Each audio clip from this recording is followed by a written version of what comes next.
Buen día, chicos, bienvenidos nuevamente. Vamos a esperar a que también se conecten más compañeros de ustedes. Ok, entonces estábamos hablando de la cuestión, obviamente, de las diferentes maneras que se pueden regular al tiempo, algún tipo de cuestiones de mercancías, de actividades también. Entonces es muy importante checar esa cuestión, como lo comentábamos.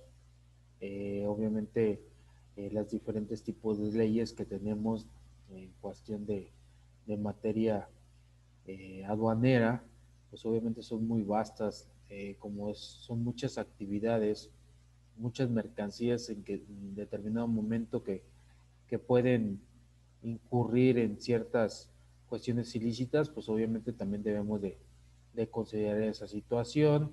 Hay muchas leyes que se conjugan como tales también, y obviamente pues debemos de acentuar e identificar con cuándo utilizar en el momento preciso pues cada una de esas distintas leyes que tenemos, obviamente que estar familiarizados con ellas como tales. Ok, vamos a seguir viendo más información respecto al tema.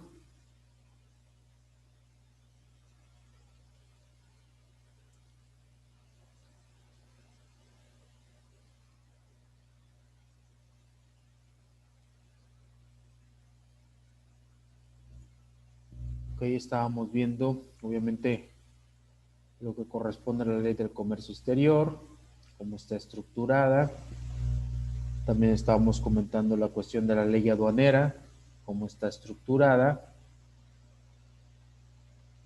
y la ley de impuestos generales de importación y exportación. De hecho, por ahí les puse una actividad en cuanto a los impuestos de mercancías que tienen impuestos especiales también.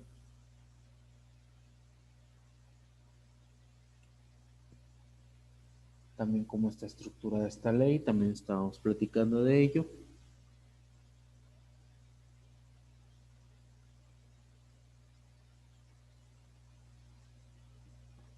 También dentro de los regímenes o normativas que tenemos existe el Código Fiscal de la Federación.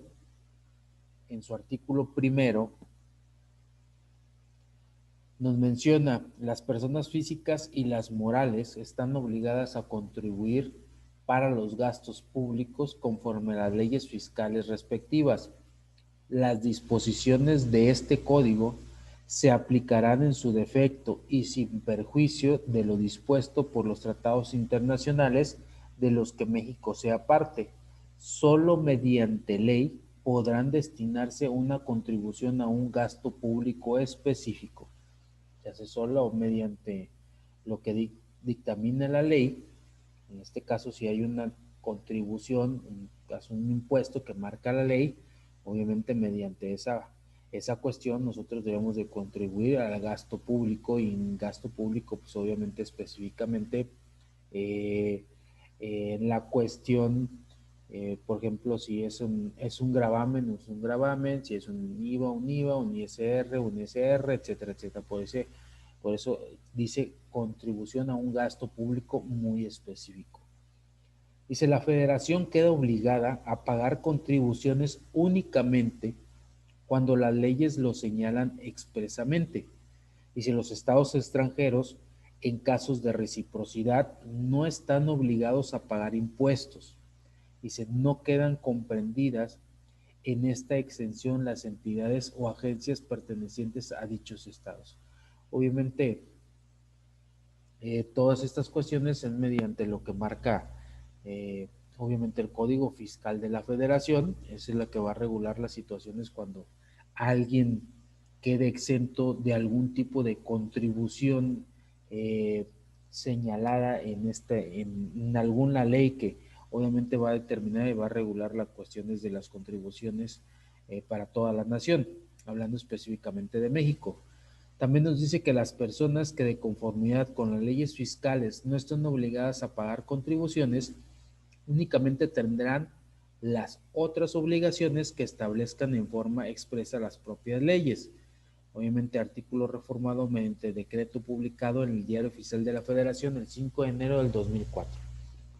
hay ciertas actividades, obviamente dentro de actividades productivas dentro del territorio nacional, que están exentas de pagar impuestos, o sea, no están obligadas a pagar ciertos impuestos. Una de ellas es la cuestión de la agricultura, pero pues obviamente tienen las personas que estén realizando ese tipo de actividad, primero y antes que nada deben de estar registradas con ese tipo de actividad ante Hacienda, con ese, con esa, obviamente, en ese régimen deben de estar registrados, cierto régimen, agricultura, ganadería, etcétera, etcétera. Entonces, ellos no están obligados a pagar impuestos como tal, están exentos. ¿Por qué? Porque tanto a nivel nacional como internacional, la cuestión de agricultura, ganadería y otros rubros, pues obviamente es una forma de incentivar a que sigan produciendo. Pues obviamente la agricultura es de las formas primarias eh, de alimentación, obviamente, donde nos podemos sacar alimento, la humanidad. Entonces, como un convenio internacional, obviamente, la cuestión de la agricultura no paga impuestos por esa índole. Obviamente, cuando la persona se dedique completamente a la agricultura, cuando la persona demuestra que su domicilio también, obviamente, vive en zona rural, entonces cuando esa persona no está obligada a pagar impuesto.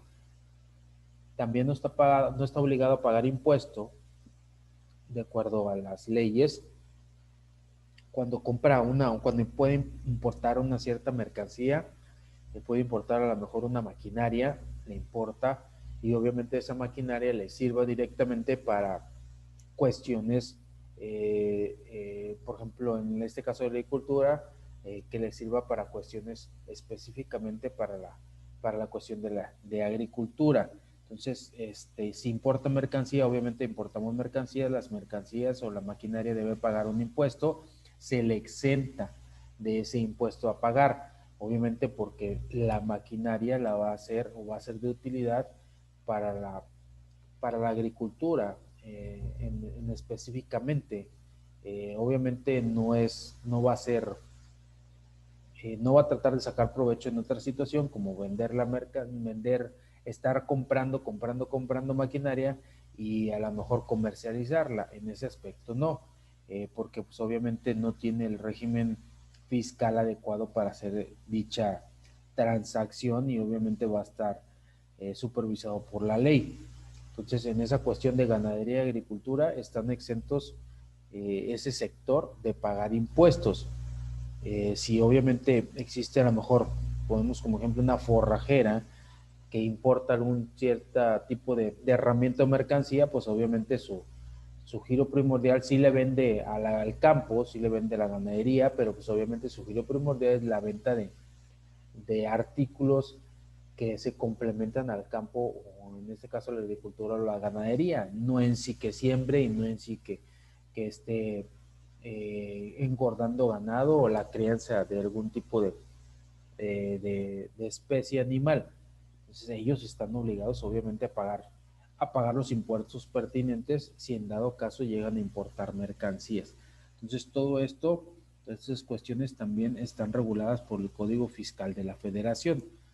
Ahí en determinado momento también lo podemos utilizar como como una auxiliar de información y obviamente empaparnos de todas las cuestiones y todos los regímenes que obligan en determinado momento a pagar contribuciones de determinado giro empresarial. Nos dice en el artículo 103 del Código Fiscal de la Federación, dice, se presume cometido el delito de contrabando cuando, dice, como número uno, se descubran mercancías extranjeras sin la documentación aduanera que acredite que las mercancías se sometieron a los trámites previstos de la ley aduanera para su introducción al territorio nacional o para su internación de la franja o región fronteriza al resto del país. Obviamente toda esta cuestión, el artículo 103 nos dice que está reformado mediante el decreto publicado en el Diario Oficial de la Federación el 5 de enero del 2004.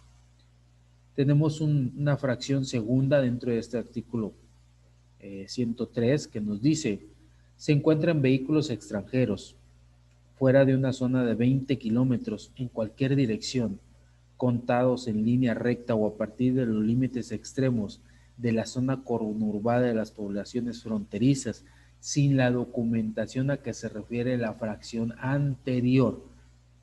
Entonces, obviamente esta cuestión la vemos muy recíprocamente en la parte de la frontera. Los que son de frontera, pues obviamente traen vehículos muchas veces americanos.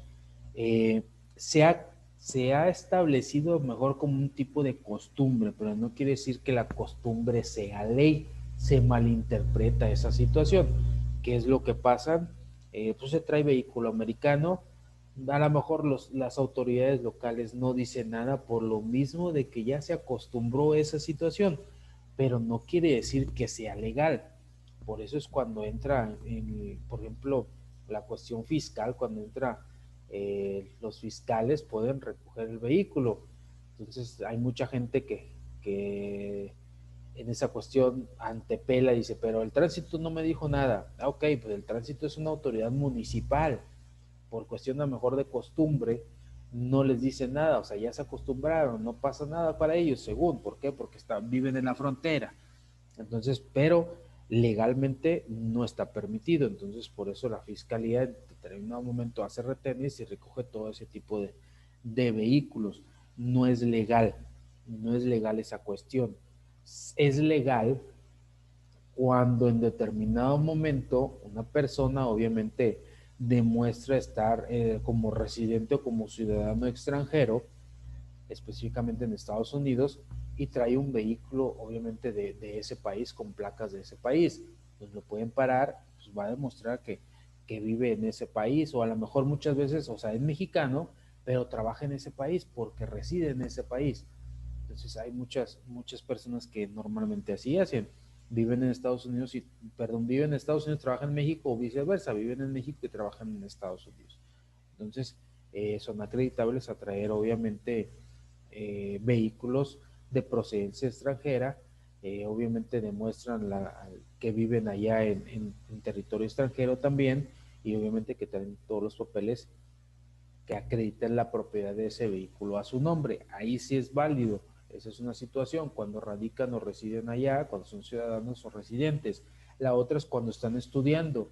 Están estudiando, les dan una identificación obviamente de la escuela, en este caso de la universidad o colegio donde está el college o la university, donde están obviamente cursando sus estudios, una credencial, y pueden sacar licencia también del otro lado. Entonces, esa es una manera de, de demostrar que residen también allá, vienen al territorio nacional porque son mexicanos, tienen familia acá y no les tienen que decir nada en objeción a esa cuestión.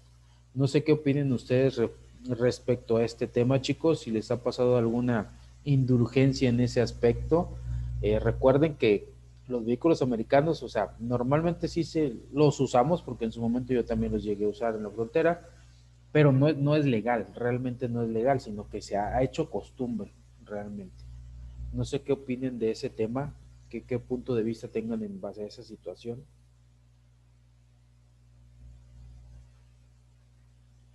¿Alguien quiere opinar respecto a eso?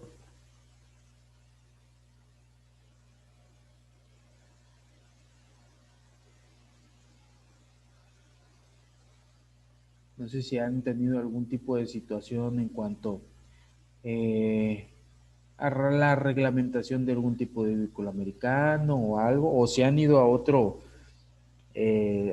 estado y que los hayan molestado también. Sí, cuando entras al DF con tu carro y no sabes que ya no circulas. Sí, vaya. Algo así más o menos.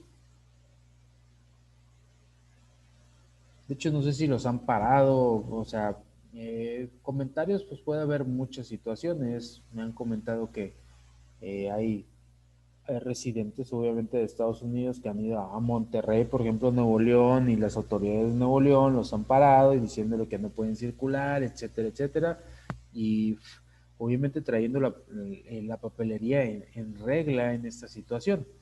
Entonces, o sea, muchas veces, lamentablemente, lo que pasa en México es de que quieren aprovecharse muchas veces a lo mejor de que el desconocimiento de las personas, obviamente, pero pues si se tiene el conocimiento y se trae toda la cuestión reglamentaria, pues no tiene por qué causar esa situación. Lamentablemente siempre va a existir y ha existido en México la cuestión del soborno, de la mochada, y pues esos van a tratar de sacar partícipe de esas situaciones en determinado momento. No sé si a alguno de ustedes se les ha presentado alguna otra situación en frontera, los que son de frontera, o los del interior, alguna situación con un tipo de, de carro o vehículos, o alguna otra situación referente a lo que estamos conversando. Profe, Sí. mire, a mí me ha tocado, bueno, no me ha tocado a mí directamente, ¿verdad? Pero cuando uno ingresa al estacionamiento del Puente 3, para que Ajá. no se dé cuenta que se supone que está dentro de la franja. Sí. Entonces, cuando ya ingresas, están los voces, los oficiales en comercio exterior, te ven que traes un carro americano y luego llegan preguntándote si eres ciudadano americano, residente, si está legalmente el vehículo en México. Te das cuenta que anteriormente hubo un operativo aquí y no de hecho ahorita ya no los dejan entrar al estacionamiento. Ok. Te das cuenta que ahí pues embargaron a todos los carros americanos porque iban de las personas que hacen las maniobras, de los bancos, y de diferentes departamentos que hay ahí en la aduana. De hecho, empleados de ahí de la aduana también salieron afectados. Entonces, embargaron y pues vámonos. Les cayó su multa, que se los valoran bien bonito, aunque el carro ya no sirva.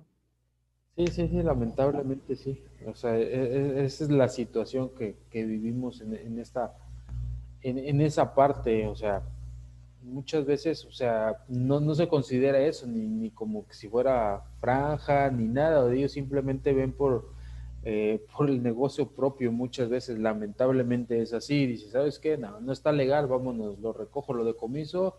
Y aparte de la decomisación, pues tienes una multa, lamentablemente. Y, Sí, y es a lo que vamos, o sea, no exentamos una ley de otra, o que está causando el decomiso, perdiste el vehículo, pero aparte te llevas una multa. O sea, no se exenta, no porque ya te recogí el vehículo, ya no te voy a aplicar multa, no.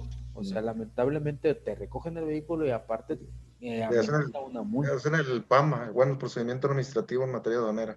Sí, sí, sí. Este, y a de cuenta se va conforme al proceso. Si la llevas de perder, pues tienes que pagar la multa. Si no la pagas, pues obviamente como son partes del SAT, si tienes alguna propiedad a tu nombre, si no tienes con qué pagar, pues ahí se van a cobrar los chinos. Así es, de esa parte se cobran exactamente. O en su defecto, como lo estaban haciendo anteriormente en la franca fronteriza, no sé si realmente lo siguen acreditando, cuando iban en la cuestión de a renovar placas, por decir, y tenían adeudo de a lo mejor de algún tipo de impuesto que no hayan pagado o no habían declarado, o no habían pagado predial o cuestiones así, no te dejaban hacer ningún trámite. Tenías que poner al corriente con todo para que obviamente te dejaran hacer el trámite pertinente al que ibas. Entonces, no sé si todavía lo sigan manejando aquí, así ahí en la frontera, así lo estaban manejando anteriormente. Si debías predial, no podías canjear placas, tenías que pagar predial para canjear placas, o si debías placas, no podías canjear predial, por decir, o si tenías una empresa y no habías declarado, obviamente, no habías cumplido con las obligaciones fiscales, pues ni podías pagar placa ni podías pagar predial. O sea, los conjugaban todas esas cuestiones y de una forma u otra te obligaban a pagar, pues, y a que estuvieras al corriente en todas las situaciones. Pero no sé si realmente todavía siga esa situación en la frontera. Anteriormente sí se estaba manejando. No, ahorita ya no. Ahorita, de hecho, el Estado tiene un programa donde te está perdonando todo por lo del, ¿cómo se llama? Lo del virus, El COVID. sí, lo del COVID. Ah, ok. Está perdonando al 100% si tienes adeudos, vas y sacas placas y ya te las dan. O sea, no pagas si debes 1, 3, 4 años, pero no te lo cobran, ya te lo está perdonando. Acá en el interior sí, o sea, acá en el interior no están perdonando nada, ni por pandemia ni por nada, de hecho, o sea, si debes, pagas. La aplican. Sí, sí, sí, aquí, por ejemplo, acá en la zona sur de Tamaulipas, o sea, no están aplicando ningún clase de descuento ni ninguna exoneración a nada, o sea, si debes, pagas. Entonces, sí, sí, aunque sea el mismo estado, obviamente, pues ya vemos que varían. Y Porque hay en algunas franjas que tenemos muchos beneficios, la verdad. sí, hay algunas situaciones que pues, sí, sí se puede sacar realmente beneficio. A lo mejor no tanto en las cuestiones de IVA, porque no igualamos tanto los precios como comentábamos anteriormente, pero por ejemplo en importaciones y exportaciones, obviamente al momento de importar, pues sí se tiene que respetar el IVA del 8%, no así a precio de venta muchas veces, pero en importaciones, pues obviamente al momento de importar, si pagamos el 8% y pues obviamente pues ese sí es beneficio, que se tenga un impuesto menor en la frontera que a comparación del interior. Ahí sí, en combustibles también, a lo mejor no en otras cuestiones, ropa, productos alimenticios, etcétera, etcétera, pero pues directamente en las importaciones, exportaciones sí, sí se beneficia la franja fronteriza. Sí. Ok, chicos, no, no sé si tengan algo más que aportar, alguna otra cuestión en base a lo que estamos comentando. ¿Alguien más?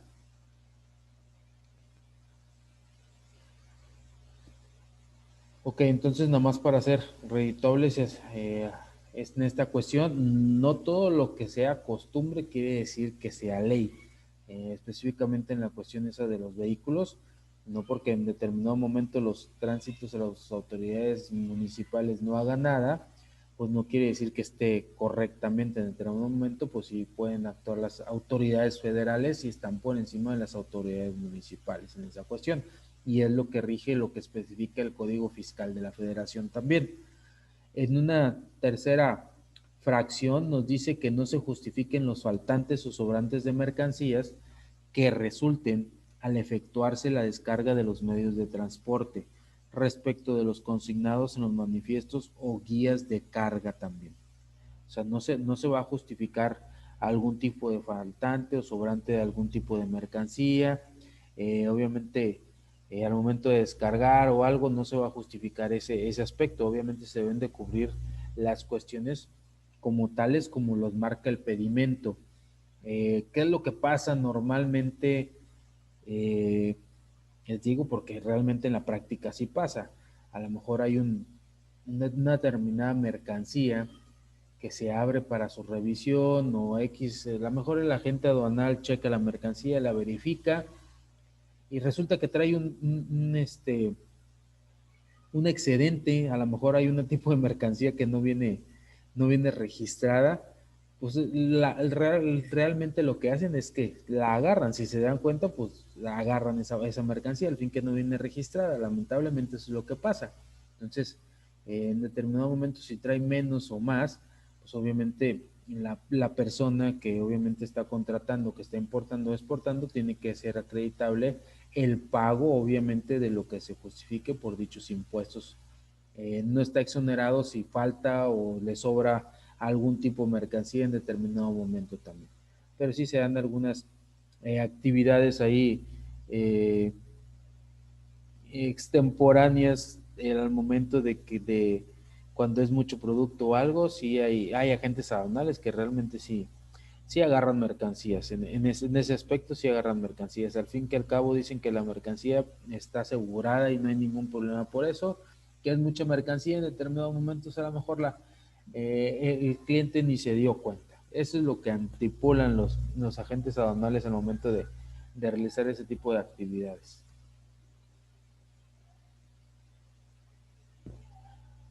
Ok, también existe la cuestión del sistema de administración tributaria, el SAT, es otro tipo de regulación que debemos de estar en común acuerdo con ellos, obviamente porque se encarga de la recaudación de los impuestos pertinentes.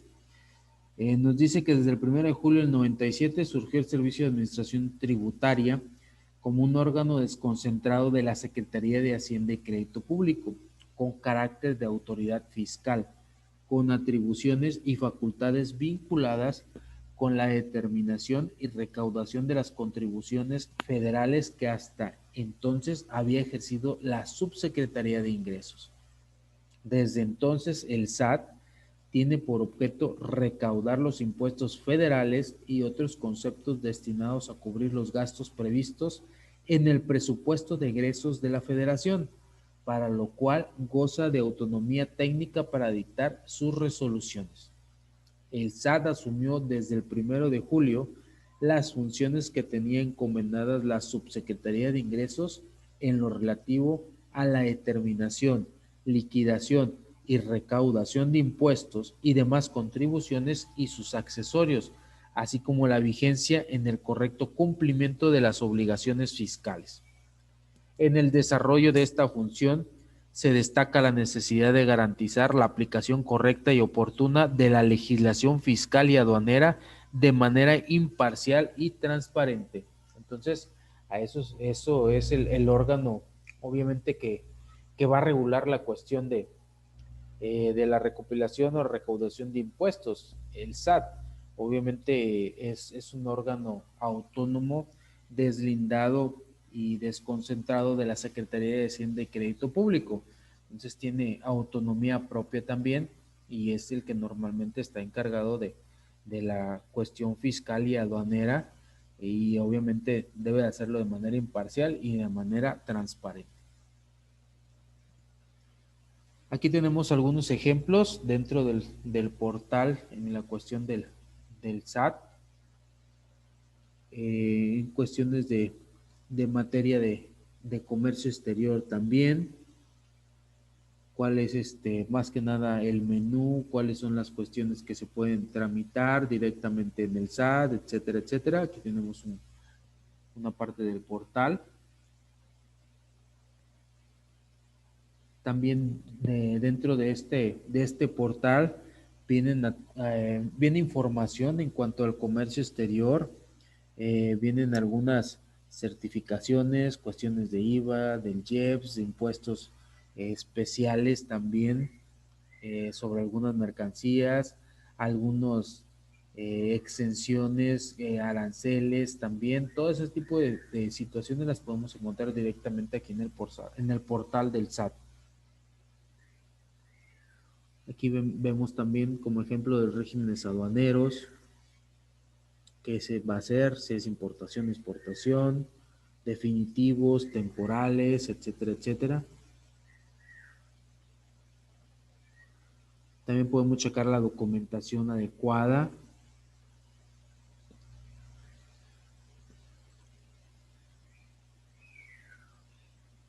Cómo elaborar la cuestión de reparación en recinto fiscalizado estratégico, la cuestión de los depósitos fiscales, el tránsito de las mercancías,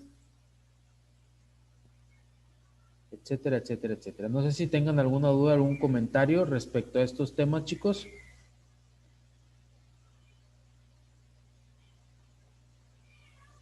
O algo que quieran opinar. Profe, de hecho, en ese portal, la mayoría de los agentes aduanales tienen su buzón tributario, es donde suben, cuando les caen los créditos fiscales, ellos suben directamente Al al portal. portal. Sí, sí, de hecho el portal es el que es el enlace. Obviamente anteriormente, pues obviamente ya contamos con una tecnología digitalizada.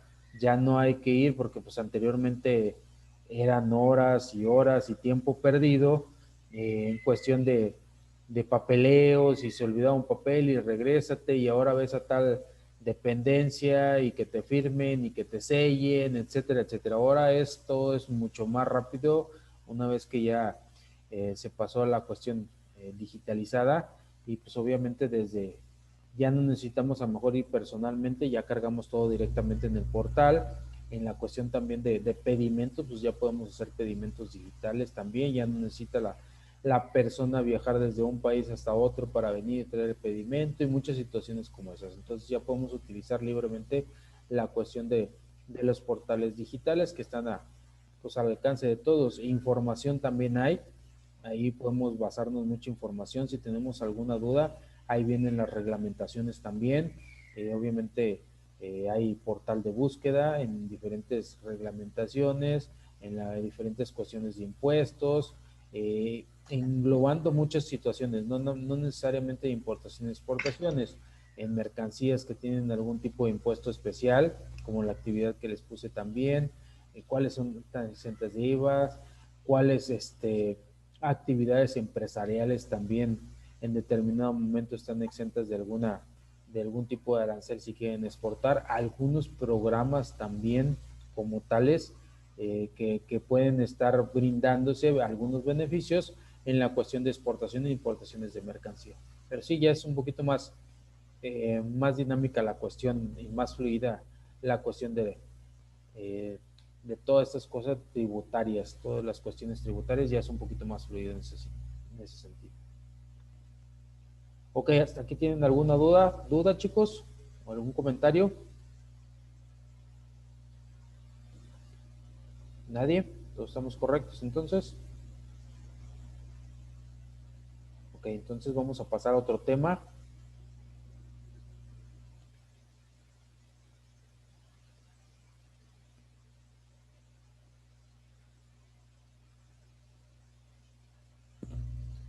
Dentro de en esta cuestión de la gestión aduanera tenemos algo importante que es el manifiesto de carga. ¿A qué nos referimos en cuestión del manifiesto de carga? Es muy importante al momento de exportar e importar. Dice que es un documento que contiene información respecto del medio o unidad de transporte, número de bultos, peso e identificación de la mercancía, que comprende la carga incluida, la mercancía a granel. Dice, el proceso de manifiesto de carga, dice, es un conjunto de acciones que realizan los operadores de comercio exterior y la autoridad aduanera para el ingreso y salida de la mercancía con la autorización de la potestad aduanera. Entonces, es un documento que obviamente viene integrado por cierta información que nos es indispensable al momento de importar y exportar mercancía también. Dice, ¿cuál es el procedimiento general para un manifiesto de carga?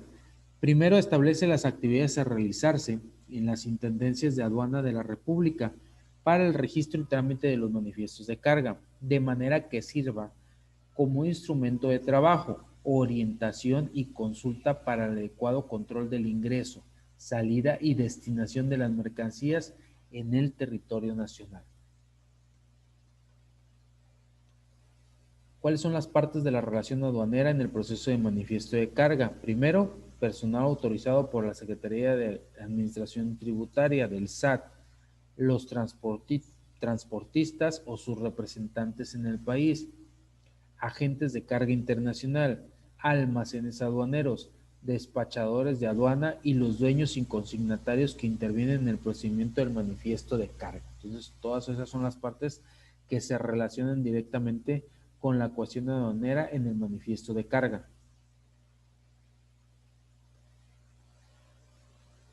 Algunas definiciones para el proceso del manifiesto de carga.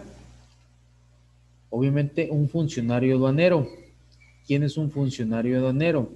Dice, es un personal del SAT que ha sido designado o encargado para desempeñar actividades o funciones en su representación, ejerciendo la potestad aduanera de acuerdo a su competencia. Entonces, es una de las personas, obviamente, de los sujetos que están involucrados en la cuestión del manifiesto de carga. Otra cuestión es la medida de seguridad violentada. Nos dice que son los precintos u otros artículos de seguridad colocados en el contenedor y declarados en el manifiesto de carga, que arriben rotos, dice, cambiados, inexistentes o tengan indicios visibles y notorios de haber sido objeto de algún daño o manipulación. Obviamente, a esto se le llama medida de seguridad violentada cuando en determinado momento pues se rompe algún candado o se cambia, etcétera, etcétera. Entonces quiere decir que el contenedor fue abierto. Obviamente muchas veces hay cuestiones donde se inspecciona la mercancía. Por ejemplo, el semáforo rojo, cuando determine que hay que inspeccionar cierto contenedor, cierta mercancía, se rompe, pero está justificada esa cuestión. Si no está justificada, pues obviamente es una medida de seguridad violentada. ¿Por qué? Porque no estuvo justificada a lo mejor la cuestión de cambiar la cuestión de algún candado que se rompió o no tenía en su momento, no se pusieron, y estos deben de ser también visibles y deben de ser notorios. Obviamente se reporta en esa cuestión, obviamente también se declara dentro de un manifiesto de carga si hubo alguna anomalía en determinada situación. Otra definición referente también a la cuestión del manifiesto de carga son los vuelos no regulares, que nos dice aquellos vuelos de transportistas que no cuentan con representante legal ni domicilio legal en un país. O sea, que no están representados por alguna, obviamente, cuenta transportista como tal. No hay un representante legal y tampoco no tienen ningún domicilio legal dentro del territorio nacional. Lo denominamos vuelos no regulares. Tenemos otra definición que se le denomina alijar, que nos dice que es aligerar la carga de una embarcación mediante la transferencia a otra u otras embarcaciones. A lo mejor va sobregirada en cuanto a algún tipo de cargamento, entonces alijar, a eso se refiere, a transferir carga de una cuestión, de una embarcación a otra, o simplemente es el transbordo, a lo mejor va a transbordar la cuestión de que en determinado puerto simplemente va a llegar y hay otra mercancía pues, que debe de seguir a otro puerto del destino. Por ejemplo, aquí en México muchas veces se utilizan el puerto de Altamira o el puerto de Veracruz como puertos de enlace. Vienen mercancías de Europa y de ahí obviamente se hace, de aquí se hace un enlace y luego se mandan a los puertos de Estados Unidos, en Nueva York, etcétera, etcétera. Entonces, también a eso se le llama alijar. Otras más definiciones, tenemos el convoy fluvial, nos dice que es el equipo conformado por una unidad impulsadora y una o más unidades de impulso. Tenemos el equipamiento de la nave, considérese como tal a toda aquella maquinaria, equipo, vehículo y demás elementos que se declaren en el manifiesto de la nave, teniendo como único fin realizar las operaciones de carga, descarga, estiva y desestiva. Ok, les recuerdo mandar su nombre por el chat, chicos, para que quede registrada su asistencia de favor. Se nos va a terminar el tiempo de esta segunda sesión. Ahorita les mando el link de la tercera sesión y en unos minutitos más nos estamos viendo nuevamente. Muchas gracias por su atención.